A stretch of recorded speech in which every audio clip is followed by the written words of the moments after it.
جو اللہ کے احکام کو نہ ماننے کے لیے طرح طرح کی حجتیں قائم کرتے اور رسول اللہ صلی اللہ علیہ وسلم سے الٹے سیدھے تقاضے کرتے، چیلنج کرتے، تو اللہ تبارک و تعالیٰ نے ان کی ڈیوٹی لوگوں کے سامنے انہی کی زبان مبارک سے بیان فرمائی کہ آپ کو کس لیے بھیجا گیا، آپ کی ڈیوٹی کتنی ہے، اور باقی کام جس کے لیے وہ تقاضا کرتے ہیں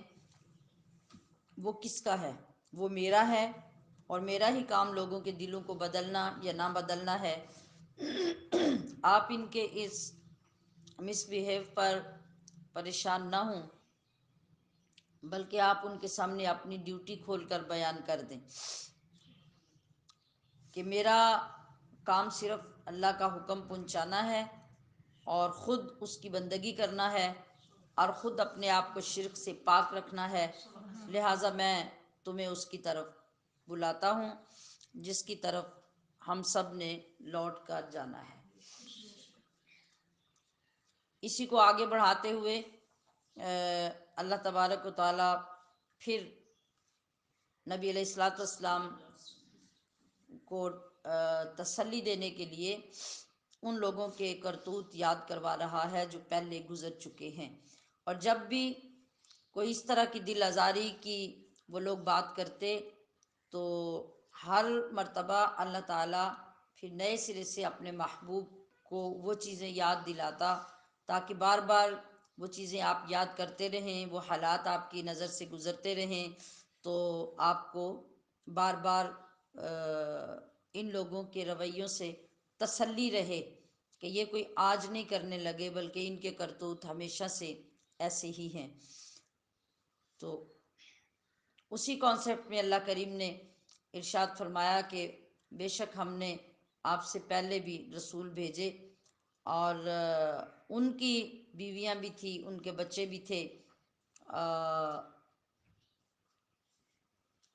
کسی رسول کی ڈیوٹی اور کسی رسول کا کام یہ نہیں ہے کہ وہ کوئی نشانی لے کر آئے مگر اللہ کے حکم سے۔ نشانی سے مراد کوئی معجزہ، کوئی عذاب، ان کو چیلنج کرنے کے اللہ کے حکم سے، اللہ کے حکم کے علاوہ کوئی نبی، کوئی رسول اپنی مرضی سے تمہارے چیلنج سے، تمہارے بار بار کہنے سے تنگ آ کر ایسا نہیں کر سکتا، اس لیے کہ لکل اجل کتاب، ہر چیز کا ایک وقت مقرر ہے یا وعدہ ہر ایک چیز کا لکھا جا چکا ہے، مطلب کہ کون سی چیز کس وقت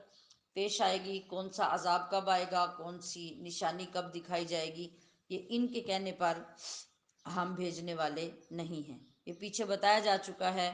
کہ ان لوگوں کی عادتیں تو ایسی ہیں کہ انہیں زمین و آسمان کو بدل دیا جائے اور زمین و آسمان کو نشانی سے بھر دیا جائے، یا جو یہ مانگیں اور جو نہ مانگیں وہ سب کچھ اکٹھا انہیں دکھا دیا جائے، پھر بھی جن کے نصیب میں کفر لکھا جا چکا یا جو لکھوا چکے ہیں وہ ہدایت نہیں لائیں گے۔ تو اللہ تعالیٰ کی ہی شان ہے، جسے چاہے وہ مٹاتا ہے اور جسے چاہے وہ ثابت کرتا ہے، اور یہ سب کچھ اسی کے پاس دراصل لکھا ہوا ہے، اور وہ جو لکھا ہوا ہے وہ اس لکھے ہوئے کا پابند نہیں ہے کہ وہ لکھا ہے تو اب وہ وہی کرے گا، بلکہ وہ جو اس نے لکھا ہوا ہے وہ اپنے مقربین کے علم کے لیے ہی لکھا ہوا ہے۔ تو پھر وہی بات ہو رہی ہے کہ اگر ہم ہی تمہیں دکھا دیں کوئی وعدہ جو انہیں دیا جاتا ہے، یا پھر اس وعدے کے آنے سے پہلے ہی آپ کو اپنے پاس بلا لیں، تو بہرحال دونوں صورتوں میں آپ کا کام اتنا ہی ہے کہ آپ میرا پیغام ان تک پہنچاتے رہیں، باقی رہا حساب لینا تو وہ ہمارے ذمے ہے۔ کیا اعتراضات کرنے والوں کو، انکار کرنے والوں کو، چیلنجز کرنے والوں کو یہ نہیں دکھتا کہ ہم گھٹاتے آ رہے ہیں ان کی آبادی کو ہر طرف سے؟ اور اللہ حکم فرماتا ہے ہر چیز کا، جب اس کا حکم آ جاتا ہے تو اسے پیچھے ڈالنے والا کوئی نہیں ہے۔ اور یاد رکھو کہ اگر اللہ جلدی حساب نہیں لے رہا تو یہ بھی ایک اس کا کرم ہے، ورنہ اسے حساب لیتے کیا دیر لگتی ہے، اسے تو کوئی دیر نہیں لگتی۔ تمہاری زمین گھٹاتے چلے آ رہے ہیں، تمہاری آبادی گھٹاتے چلے آ رہے ہیں، اس کا کیا مطلب ہے؟ اس کا یہ مطلب ہے کہ کیا اس سے بڑی بھی کوئی نشانی چاہیے کہ تمہارا کفر اور شرک جو پوری دنیا میں پھیلا ہوا تھا، ہم اپنے محبوب کے غلاموں کے ذریعے اور ان کی تھوڑی تھوڑی تعداد ہونے کے باوجود اور بے سر و سامان ہونے کے باوجود انہیں فتوحات عطا فرما رہے ہیں کہ غلبہ اور فتح اسلام اور مسلمانوں کی ہو رہی ہے، اور یہ علاقے فتح کرتے جا رہے ہیں، اور لوگ سینکڑوں ہزاروں کی تعداد میں مسلمان ہوتے جا رہے ہیں۔ اب بھی تمہیں سمجھ نہیں آ رہی کہ یہ دین سچا ہے یا میرا نبی سچا ہے یا میری کتاب سچی ہے؟